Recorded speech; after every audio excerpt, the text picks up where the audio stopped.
All right, welcome to our ninth session of the Inductive Biblical Hebrew class. We will be going back and re-looking at some things in lesson 3. We'll also look at the intro to lessons 4 through 6. So we'll go ahead and get started. We're going to take a look at the Hebrew calendar. We have a few helpful study habits you might be able to put to use.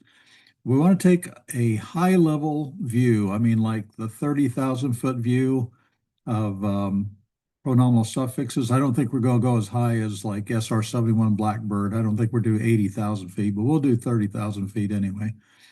And then we'll actually go in and revisit after getting some of the pronominal suffixes information under our belt.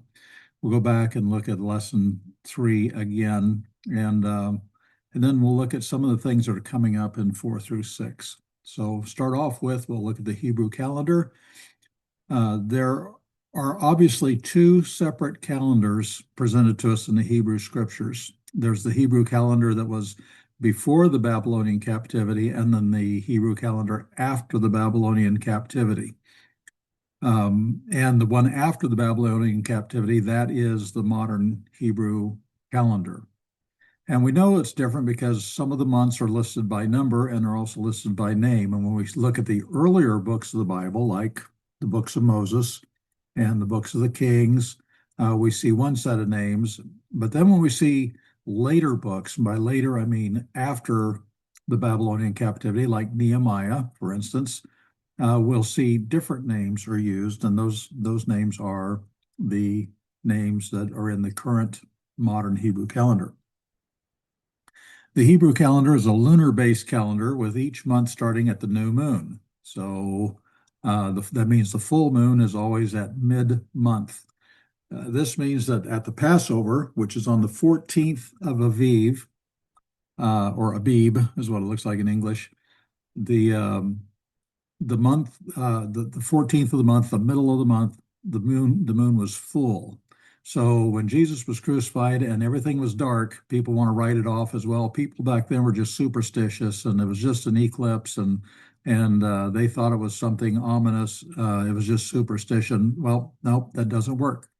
The darkness on the day Jesus was crucified could not possibly be attributed to a solar eclipse because the moon was full. You can only have solar eclipses when you have a new moon. That's the new moon is when the time when the moon in its orbit is between the sun and the earth.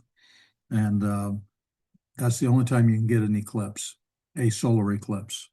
You can get a lunar eclipse. That happens when the earth is between the sun and the moon. But you can't use this to explain the darkness when Jesus was crucified.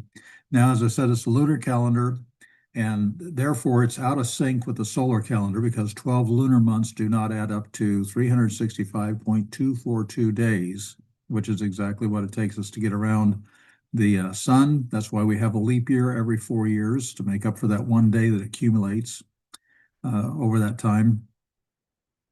And then there are adjustments too on even hundreds, but we don't need to go in that now.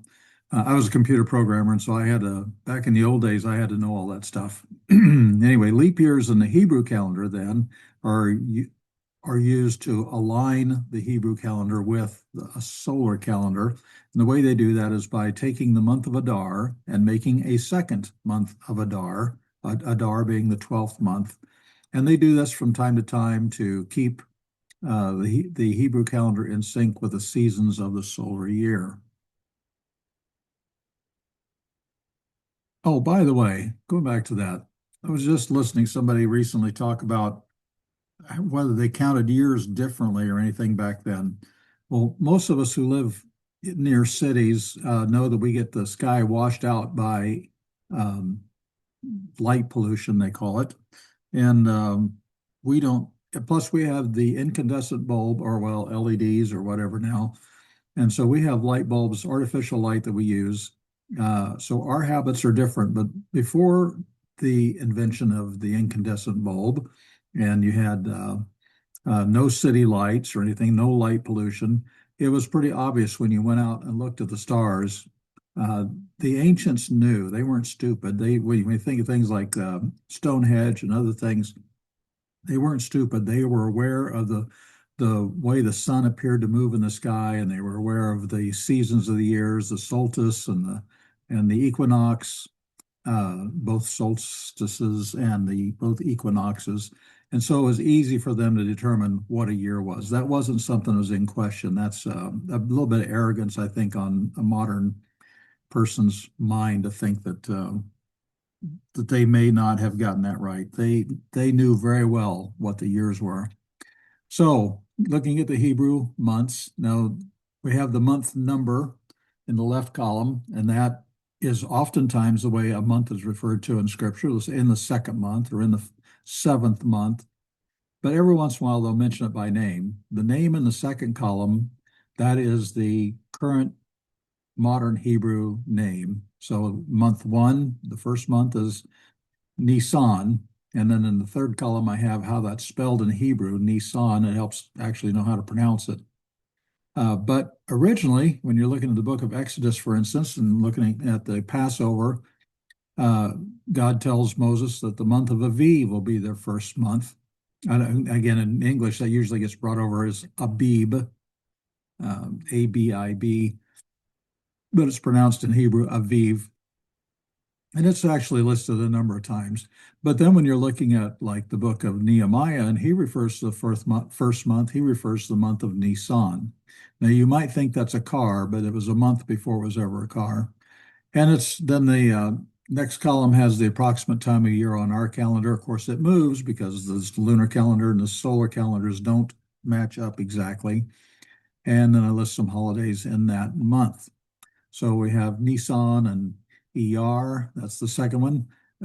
When Solomon was building the temple, it says that he began his work in the month of Ziv, or Ziv, but that now it's called Iyar.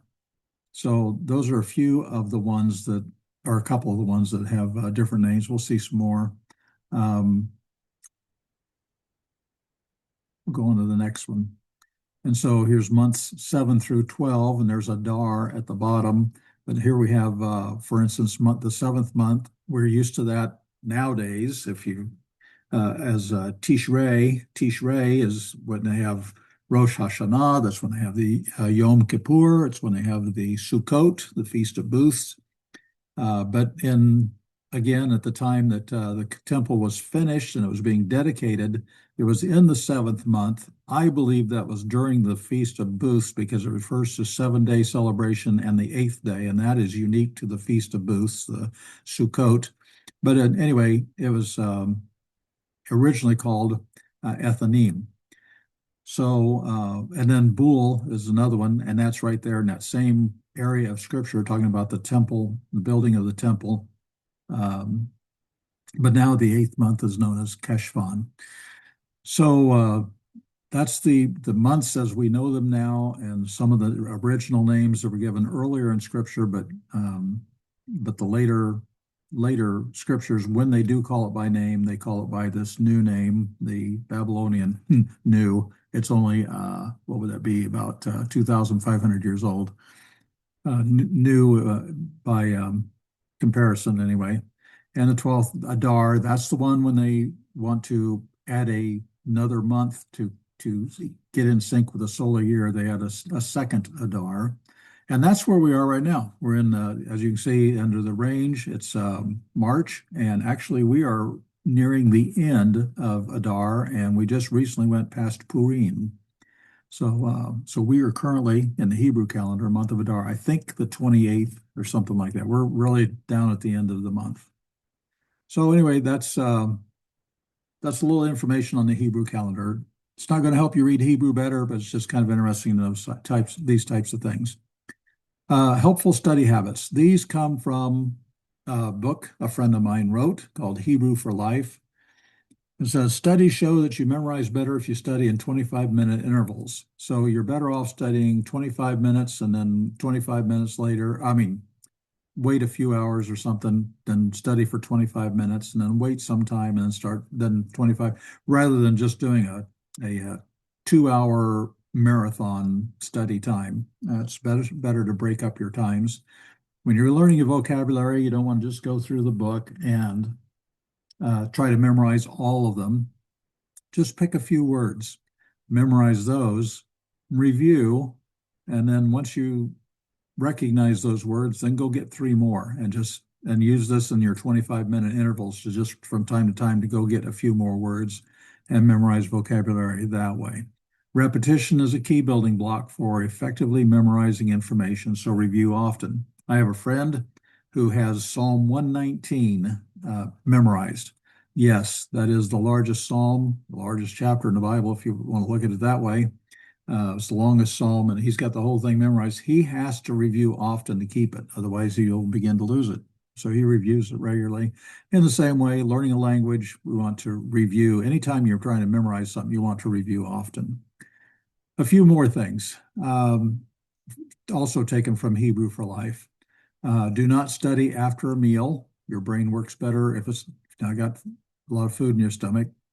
Do not study with noise in the background, like music or TV. I've known people who say, oh, I study better if I've got music playing or something like that. That doesn't work. I know for a fact that doesn't work for me.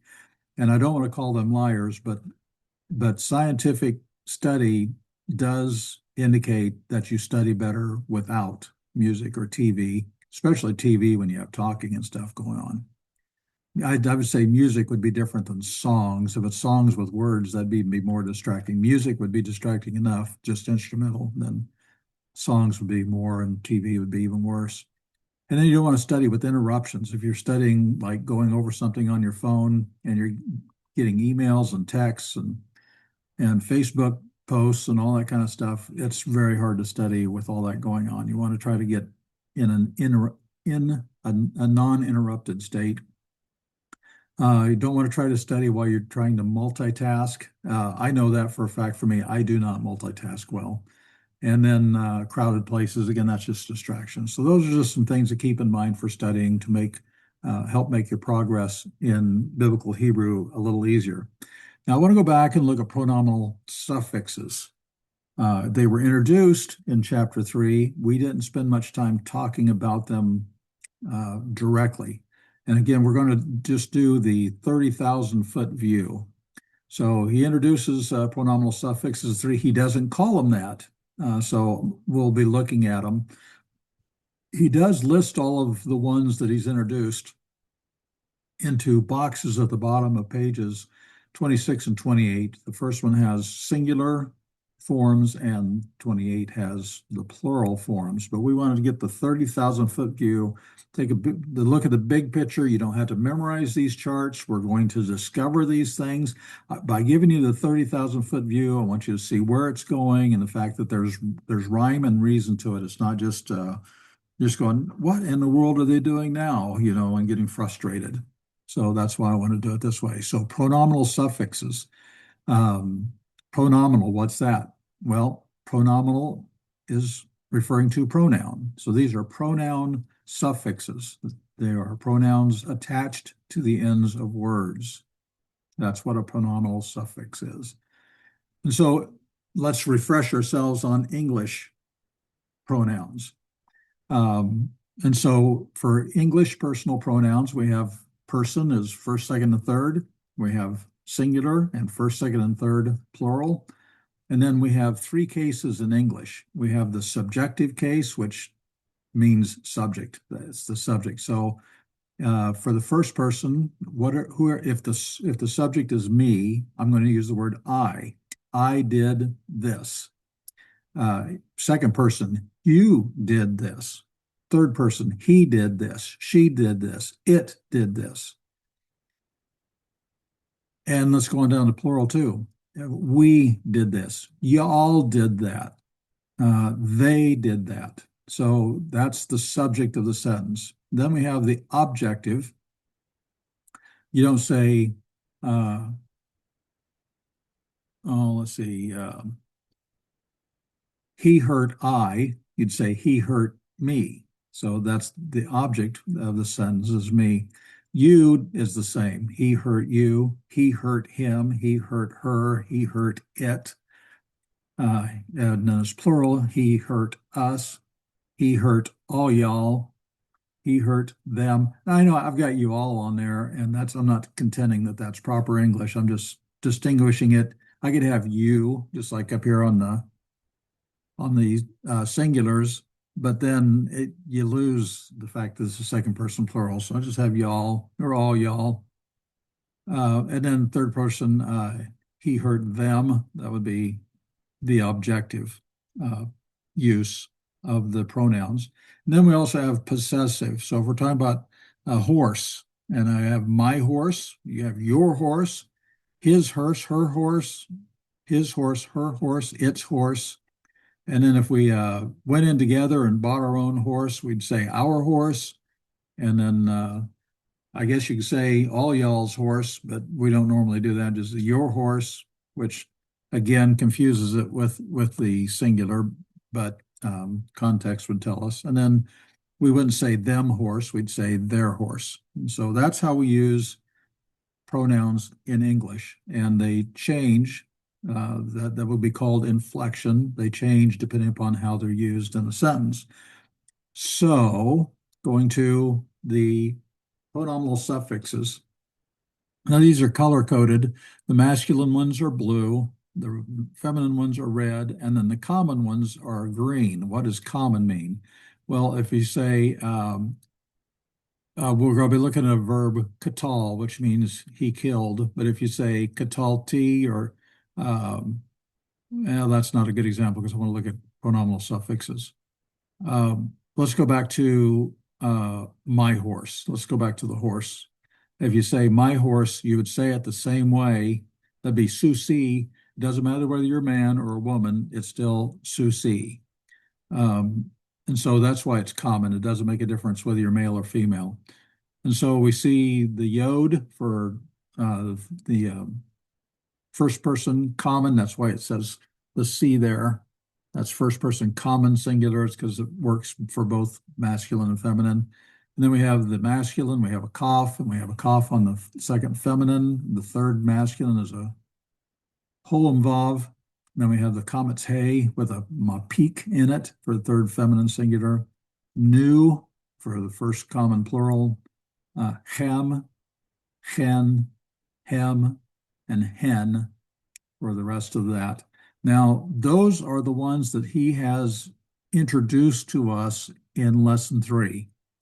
There are, however, some alternates, but we notice that there are some similarities in them. In fact, we're going to go through and look at the similarities. That's the main thing I want you to get out of this.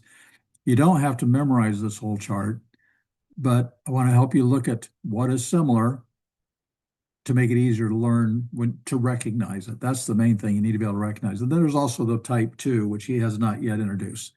And so this is the whole set of pronominal suffixes. We're just going to concern ourselves with type 1 because that is what he's revealed so far in this book. The type 2 are used for multiple, for instance, let's say we're talking about horses. So this would be for multiple, for plural nouns. So we're talking about my horses. It'd be Susi would be my horse, but Susai would be my horses. And so type 2 is a reference to the noun being plural. But let's just go through and look at these, see what they have in common, and see if we can't break it down in bigger pieces so that we can more easily remember what they are. So we're just going to pull up type 1 here. Those are the ones we're concerned about. Now, there are also, we're talking about pronominal suffixes. Hebrew does have independent personal pronouns, which is more like what we have in English, and they are in the subjective case. If you see a Hebrew independent personal pronoun, it's going to be the subject of whatever's going on. Hebrew pronominal suffixes are going to be either in the objective case or the possessive case. So here's some independent personal pronouns in Hebrew. Ani is I. That's the more common one. Anochi does show up, but it's not nearly as common as ani. We would be anachnu. And that would be common. It doesn't matter whether you're a man or a woman, you refer to yourself as ani. A woman would say, I speak Hebrew, ani medaber ivrit, or a man would say, I speak Hebrew, ani medaber ivrit. You would use the same word. But then when you get down into second and third person, they're separate. So if you're talking to a man and you want to refer to him, you'd say ata, that's you, singular to a man. If you're talking to a woman, one woman, at. At is how you say you. And then we've also already seen that who is he and he is she. And even when it looks like this, which is mostly in Genesis, Exodus, Leviticus, Numbers, and Deuteronomy, the Torah, it'll be spelled differently. You still pronounce it he. It's just spelled a little bit differently there. I don't think you see it ever beyond that, just in the books of Moses. And then we have Atem, as you all, Atena. Atena is, I don't know, I can't remember. It probably only appears a handful of times, maybe five. I don't remember right off the top of my head, but you just don't see it that often. But Haim and Hema and Hain and Hana, those are a little bit more common. But notice how you have the noon in the feminine and you have the mem in the masculine. And notice, well, let me go to the next slide here. We want to look at the things that are common. For instance, when it comes to first person singular, we see the yods. When we come to plural, we see new, and we see tem and haim and hen. Those are patterns that we're going to see, and that's the kind of thing that's going to help us. We want to notice what's similar so we can memorize or get used to the big picture, and that'll help us when we're reading Hebrew to understand what's being said. So again, the independent personal pronouns are usually, well, not usually, they are going to be the subject of the sentence. They're in the subjunctive case. They're not going to be objective. They're not going to be possessive. The pronominal suffixes are going to be the objective and possessive cases. Now, an example, new is the first person plural pronominal suffix. If we attach that to the word Elohim, God, it makes it Eloheinu. That little curve is the accent mark. So it's Eloheinu. And you've probably heard that maybe in maybe a prayer or something referring to our God. It'd be the God of us. It's us, but in good English, we'd say our God instead of the God of us. So coming back to our chart of pronominal suffixes, we want to just look at things in common. So looking at first common singular at the top, and we see all these yods, the ending in yods.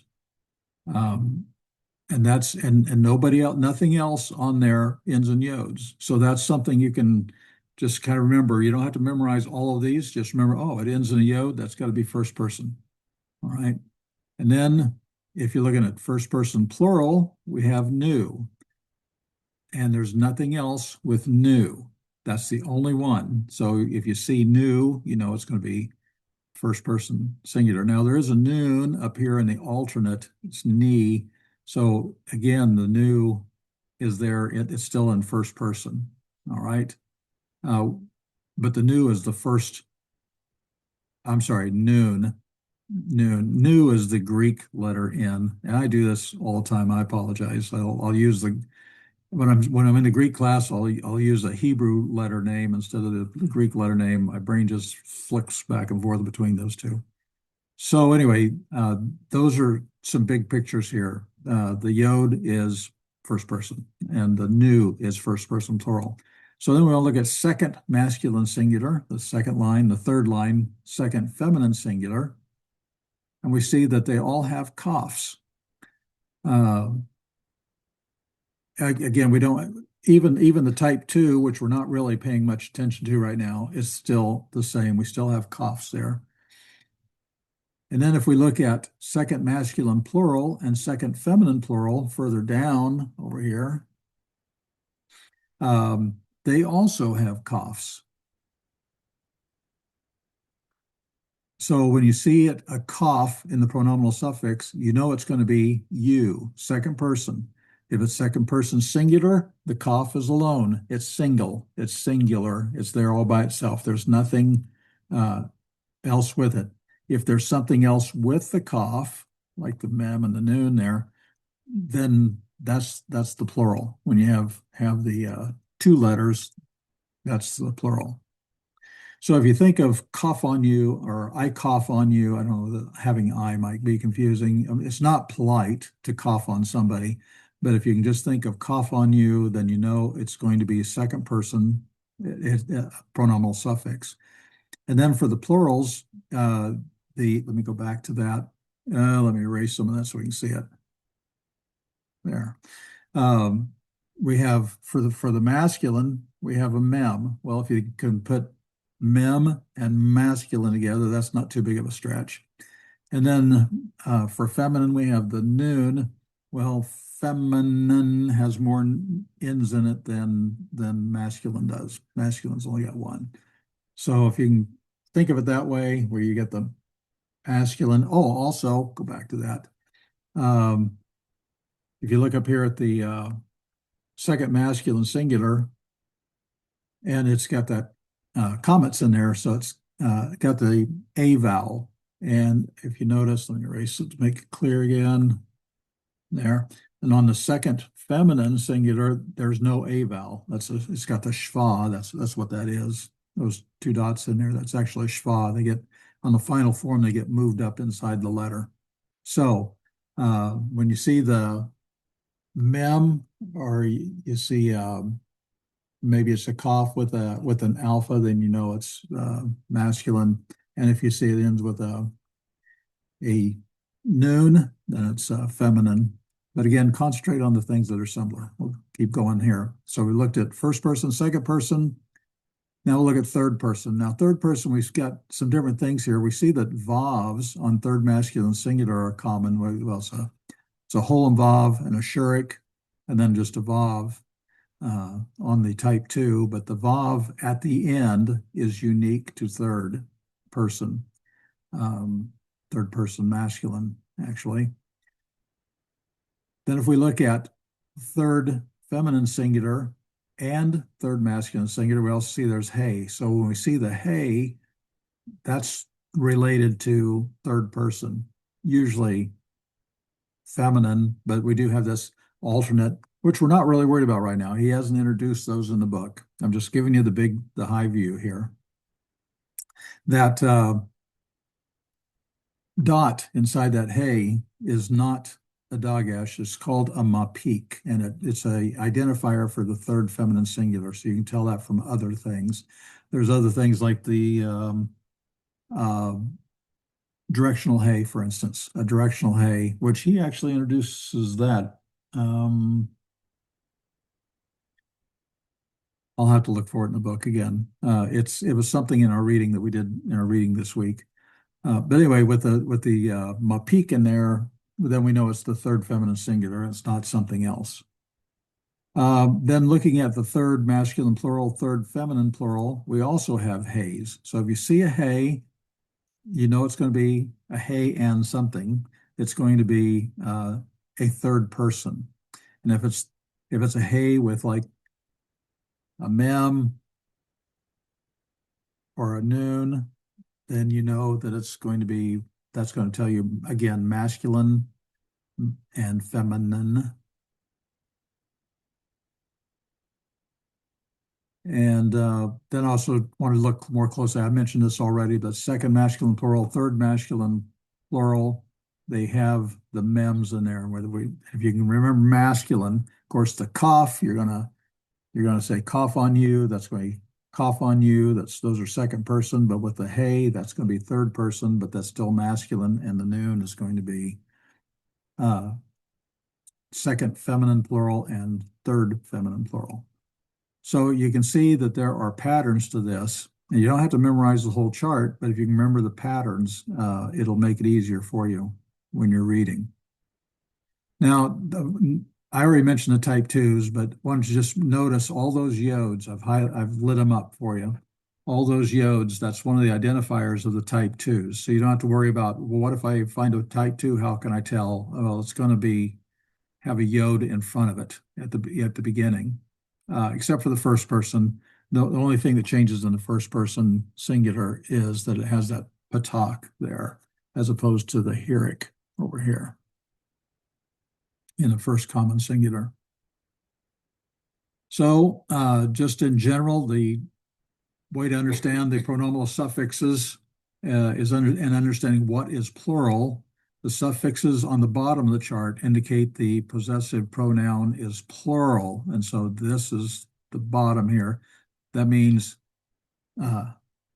us, y'all, men, y'all, women, they, men, they, women. The pronoun is plural, and not necessarily the noun is plural. Okay. And then the type 2 suffixes indicate that the noun is plural. So if we were talking about my horse, we're going to use this column. If it's my horses, I have more than one, then we'd use the type 2. So that's the difference between them. So with that overview of pronominal suffixes, I want to go ahead and turn back to lesson 3 and relook at some of the things that we looked at last week. Since we've had the 30,000-foot overview, we want to see them at work in lesson 3. And again, as a reminder, he does list all of these on the bottom of pages 26 and 28 for your review.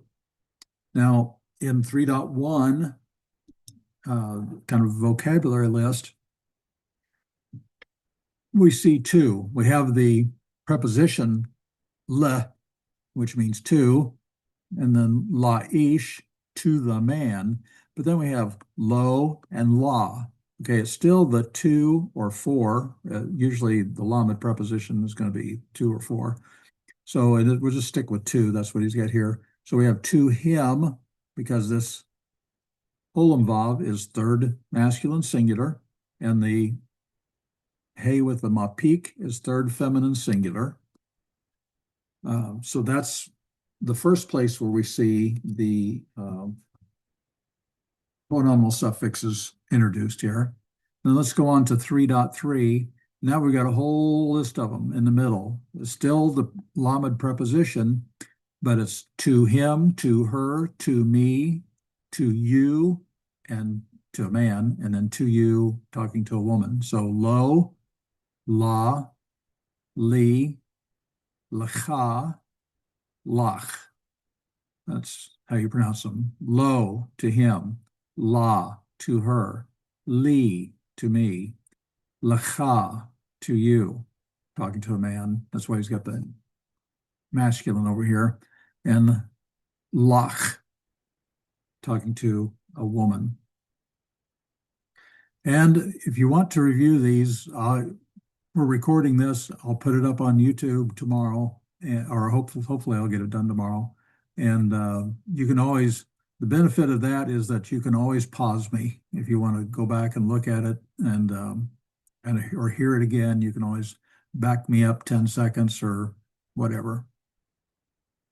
Okay, yeah, and there's third masculine singular, third feminine singular, first common singular, second masculine singular, and second feminine singular forms. If you want to write those in your book, that's what those are. And then we had some translation here. Amar, he said, lecha, to you, and that's masculine. That's why he's got the M over here. He said to you. Natan, he gave. La, to her. Amar, he said. Li, to me. Aish, the man. And so the man is, we get the verb, then we have actually have the object, then we have the subject over here. So the man said to me, but just going through it, Amar, he said, Li, to me, Ha'ish, the man. Okay. Natana, she gave. We're going to talk about this before we finish this session towards the end of the lesson. But she gave Chesef. Chesef is silver. To you, lach. That's to a woman. She gave silver to you, feminine. Velo and not, natana. She gave lo to him. Et, that's the thing being given. That marks our direct object.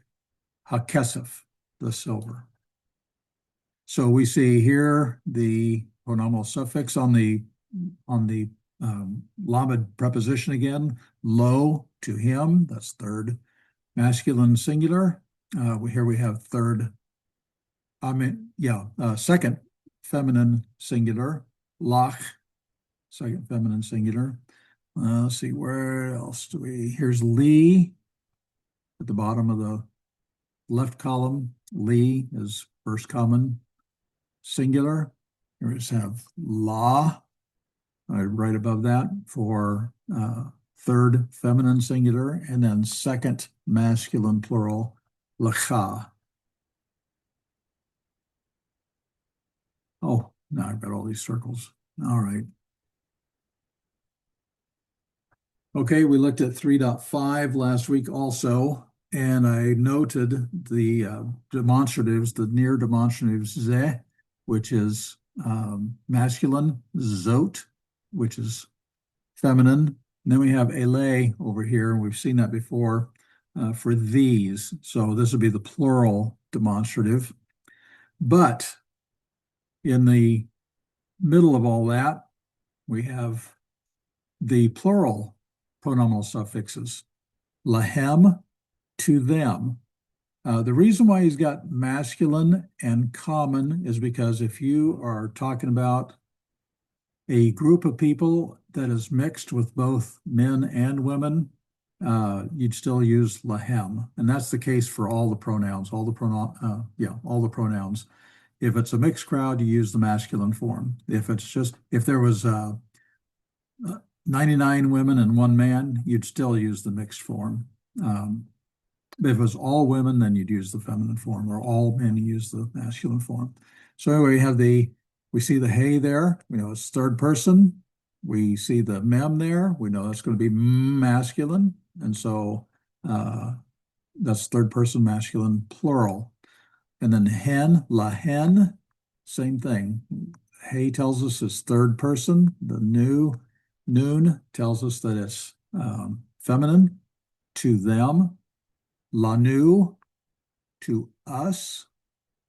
Lachem, to you all, because the kaf is not by itself. It has the mem with it, so it's plural. So it's going to be to you all. And then lachen is to you all, speaking to a group of women. So there's the identifiers, third masculine plural, third feminine plural, etc. Now we're going to look at his translations again, and just to let you know, as a reminder, I'm going to always present it woodenly so I can unpack each word and to make it clear what the meaning of each word is, and as opposed to smoothing it all out and then you don't know which word goes with what word in English, what word it goes to in Hebrew. And then when you get into reading, I'm going to encourage you to do wooden translations too. Because if you're just quoting a translation, that doesn't tell me that you're understanding do you know how to unpack that word in Hebrew or not? So we're just going to go the wooden route. So, and this one is pretty wooden in his rendering of it. Well, let's just go through it again. We went through it last time, but there's things we want to look at here. So, Baboker, in the morning. Why is it in the morning? We have this dagesh here. We have the patak here. If you remember, the word the is a hey with a patak and a dagesh in the next letter. When you insert a preposition, the preposition replaces the hey. Okay? So in the morning, Baboker, in the morning, Natan. he gave. We'll talk more about that later on. I will mention here now that there's nothing on the front, there's nothing on the back. That is the whole word Natan. Those are the three letters of the root. Um, and so that's always third masculine singular. So that's just kind of a spoiler on what we're going to talk about later. So Natan, he gave. La, to her. What did he give? Et, that's telling us the object. HaKesef, the silver. Vayitain, and he gave. Kesef, silver. Gam, also. Li, to me. So here's pronominal suffix, as well as up here. We had the third feminine singular here. We have a first common singular here. Li, to me. Vayelek, and he went. El is to. Ha'isha, and he went to the woman. Vaidaber, and he spoke. La, to her, there's another pronominal suffix, to her. Lemor, to say, or we could use the English gerund, but Hebrew doesn't have gerunds, so you say saying, but I'm going to say to say because that's a little bit more wooden because this is actually an infinitive. Natan, he gave. Lach, to you. That's the feminine form. Second person, feminine singular. So he gave to you. And then we have the subject, Hamelech, the king. What was it he gave? Et HaKesef, the silver. Natana, she gave. Li, to me. Hamalka, the queen. So the queen is the one who's doing the giving here. So that's the she that's represented over here. She gave to me. So it's the queen who gave to me. And then what was it? Here's the object marker. Hakerev. Hakerev is the sword. Velo, and not. Natana, she gave. Li, to me. Et hakise, the throne. Vayelek, and he went.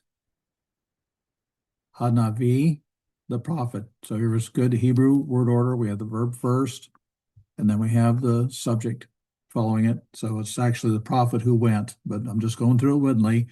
And he went. Hanavi, the prophet. El, to. Hamelech, the king. Vaidaber, and he spoke. This is what we're going to be looking at too. I should point some of this out. I could have done this several times. This vav on the front is going to be a vav consecutive. This yod is a preformative that means third person masculine singular. That's coming up later in the lesson. Again, it's not something you have to memorize in this. That's kind of the nice thing about the inductive class is that you just learn that this is Vaidaber, and it means, and he spoke. But I'm also going to show you why that works that way later on. So, and he spoke, lo, to him, lemor, to say, or saying, lo, not, natan, he gave, lacha, to you, and then we get the subject finally, Yahweh. So Yahweh did not give to you, et hakise, the throne. The Yahweh, Natan, and Yahweh, he gave la David, to David, et hakise, the throne. Vatadaber, and she spoke, Elav, to him. Gam, also. Ha Naviah, the prophetess. So the subject is clear down here at the end. The prophetess is the she mentioned that's referenced here. She spoke. It was the prophetess who spoke to him. Uh, it was also the prophetess. Lemor, to say, ko, thus, Amar, he said, Yahweh. Okay, then we looked at demonstrative pronouns, and if they are before the noun, you often have to add a to be verb. And so we see ze hadavar, this, the word, and we have to include is. This is the word. Ele is the plural. By the way, this one's masculine. Ele, these, and we're going to insert are, it's verbless. Hadevarim, the words. Hadevarim. Ele, these, we're going to insert are. Divrei, divrei means words of. These are the words of Ha-Navi, the prophet. Vayishma, and he heard. Yet, this is what was it he heard? Divrar, or Devar, is the word of Hamelech, the king. Vaidaber, and he spoke. Lanu, to us. Vagam, and also Lachem, to you all. I'll put all out there to the side just to distinguish it from the singular. So we have the Shem there. So notice we have ze, ele, and ele, and when it precedes the noun, which is the word, hadavar, hadevarim, the words, and the words of, we have to insert to be. Since these are plural, ele is plural, we use are, and ze is singular, so we use is. Again, at the bottom of the page is the box with the pronominal suffixes. In the next section we're going to read, he uses sof pasuk to divide them up like in verses. Sof pasuk looks just like this. Looks like two little diamonds in the form of a colon there. And that marks the end of the verse. That's called sof pasuk. Sof means end, pasuk means verse. All right, we'll go through these slowly too. Diber, he spoke. Lachem, to you all. Hamelech, the king. Of course, the king is clear down here, but he's the subject. The king, he spoke to you all. This is the you all masculine. Vaidaber, and he spoke. Lanu, to us. Hanavi, the prophet. Diber, he spoke. Lachem, to you all. Vagam, and also Diber, he spoke. Lo, to him. Vayishma, and he listened. Who listened? David. David listened. He listened. What did he listen to? Et, the object. Divrei, the words of Haish, the man. Ele, these. And since ele is coming before divrei, the words of, we need to insert like are in here. These are the words of Hanavi, the prophet. Vazeh, and this, and we're going to insert the word is, since it's coming before the next word, devar, and then vazeh, devar. This is the word of Hamalachim, the kings, Ha-ele, those ones, or these ones. And this is the word of the kings, the these. So it'd be, so it'd be these kings. So notice that last two words there. We have the kings first, and then ele follows. When that happens, it is not needing a to be verb. It's describing, okay, the kings. What kings? These ones. And so that's how that's working, as opposed to the first two words in that sentence, vase, ze came first, and so we're going to have to add the word is to that. All right, go moving on. Shama'a, she heard, et, it's going to tell us what, that's the object marker, devar. So she heard the word of Hamalka, the queen, Hazot, the that one, or the this one, the this king, queen rather, this queen. Vatelek, and she went, and we're going to talk about that, how that comes out. So, and she went, Ha'isha, the woman, Hazot, the this one. So which woman? This one. Vatadaber, and she spoke lachem, to y'all. And she spoke, what did she speak? That's the object. Divrei, the words of Hanavi, the prophet. Which prophet? The this one. Hazeh, the this one. The words of this prophet. So again, when Hazot is following Ha-Malkah, you don't add a to be verb. It's telling us which queen it is. It's this queen. Same way at the bottom, we have the prophet. Which prophet? The this one. It follows the noun, and so we don't add a to be verb. All right, we'll continue. Vagam, and also. Dibra, she spoke. Laish, to the man. Velo, and not. Shema, he heard or he listened. La, to her. Ki, because. Lo, not. Shema, he heard. And what was he didn't hear? He didn't hear et divrei, the words of Ha'isha, the woman.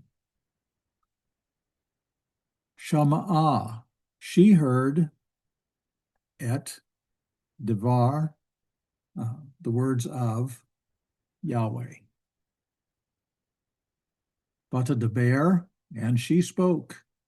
Lahem, to them, that's the masculine form.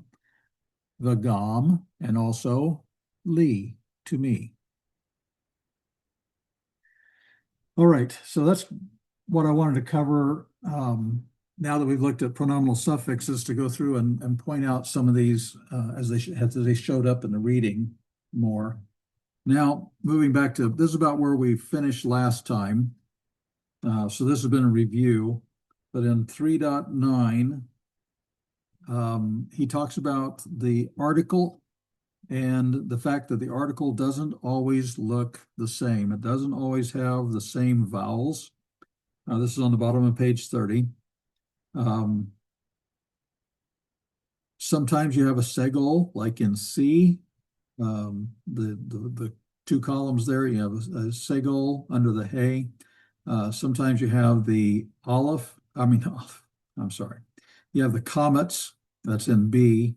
But the reason for that is the first letter is a resh and an aleph, and they reject dageshes. That's why you have the lengthening there. But then before other letters, and at the very bottom of that page 30, you'll see that you can have other combinations for the. And so we want to go on to the next page, 31, and look at how these are formed. So start on this left-hand side, Lamelech, to a king, Hamelech, the king, and the Lamelech, that's to the king. Notice the dagesh is dropped in, and we still have the patak. The lamed took the place of the hay, just like this one, except The hey is out and the lamed is in. Next line, La'isha, to a woman. Ha'isha, the woman. La-isha, to the woman. The chacham, to a wise, and it's man because it's masculine. He-chacham, the wise man. Le-chacham, to the wise man. So just be aware that the article can change, and then also notice how it works with the preposition. Then, when it comes to names, that can change the way you pronounce them. So we have Shemuel, that's Samuel, Shemuel. Sham is, or Shame is name. So this is the name of God. But anyway, you put a lamed preposition in front of it instead of Shemuel, you get Lishmuel, Lishmuel. You have Yehudah, Judah. Yehudah with a preposition goes from Yehudah to Lihudah. And a lion, Ari, with a preposition, La-Ari. That's not too much of a change, really. But one of the more common ones we see, well, Judah is pretty common, but also God is pretty common in this. We have Elohim, but if we put a preposition and something is to God, it's Lelohim, Lelohim. So it actually changes the way we pronounce the name. Okay. For 3:11, again, I'm just going to leave those these are practice activities. They're for you to do. That's pages 31 through 34. Just some miscellaneous notes on page 33 at the bottom. He has some words. And then you have Boshu, the first one on the left column.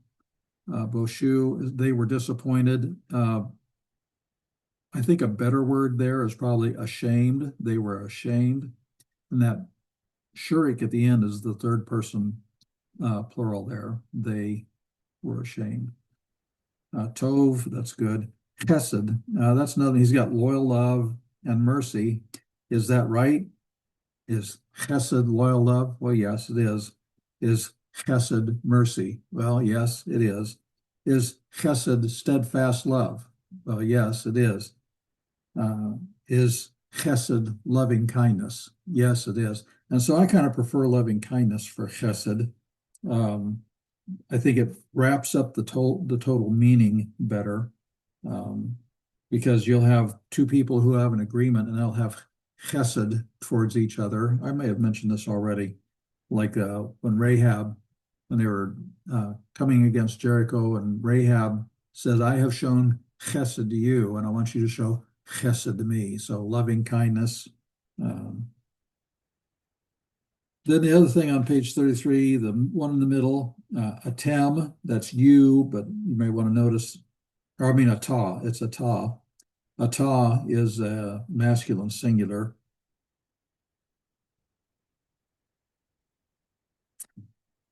And then on page 34 at the top, it says ani, that's I, and you have to supply to be verb there, so I am, and then it's actually kochma, that is the accent is on the last syllable. The first syllable is closed, unaccented. We looked at that last time. That means it's an O vowel. And speaking of O vowels, it's kind of a different thing. In the next section, he's got note, and he has on the right-hand side says shomea, shomea. Notice the sheen has two dots over it. And you may look at that and go, okay, is that a sheen or a scene? Well, it's a sheen, and it has a holum vowel. So it's shomea. And that is actually a diagnostic for the participle. So anyway, that's free. No extra charge for that. Okay, well, I was going to jump into the introduction for lessons 4 through 6, but we're not going to have time for that. So I will actually put this off on the next week. So those things I told you we're going to study later, we'll actually study next week. And that's fine. So for homework, then, just go ahead and review the reading on on lesson 3 and make sure that you're learning the vocabulary and that you're reading it and understanding it. Go ahead and read. If you haven't already, read the introduction for lessons 4 through 6. You might say, I don't get this at all. We'll talk about it next week, and hopefully from the 30,000-foot view, I can give you a better understanding of what's going on. So we'll probably do review the introduction and get started into lesson 4 next week.